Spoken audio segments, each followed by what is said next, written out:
पवन सिंह बूढ़े हो गए हैं। जरा सारे खेसारी लाल के साथ एक इंटरव्यू हुआ था जिसमें खेसारी लाल ने कहा था कि पवन सिंह अब बूढ़े हो गए हैं, अब वो हीरोइन के साथ नाचना और डांस करना अच्छा नहीं लगता है। जरा सार ये बात बहुत ज़्यादा मीडिया में चर्चित रही है। जानकारी के अनुसार आपको बता दें कि निरहुआ लाल भी आए हैं अपने सपोर्ट में और उन्होंने खेसारी लाल को बिना नाम लेते हुए ही एक मुंह तोड़ जवाब दिया।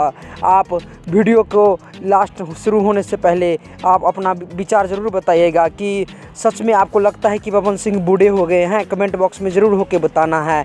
इसी बात को चर्चित को लेकर निरहुआ सिंह बोले हैं कि मैं अभी 10 साल बड़ा हूं पवन सिंह से और मैं अभी भी फिल्म कर रहा हूं, तो पवन सिंह कैसे बूढ़े हो सकते हैं। एक सीधी सी बात बता दें कि जो एक एक्टर होता है वो कभी बूढ़े नहीं होते हैं, तो पवन सिंह कैसे बूढ़े हो सकते हैं। और आपको बता दें कि पवन सिंह का आवाज़ का तो भारी बहुत डंका है और यूपी बिहार में पूरा इनका डंका बजता है। तो खेसारी लाल के इस कथन पर आपका क्या विचार है हमें ज़रूर बताइएगा और इस तरह से ही जानकारी के लिए हमारे चैनल को ज़रूर सब्सक्राइब कर लीजिएगा। धन्यवाद, मिलते हैं नेक्स्ट वीडियो में।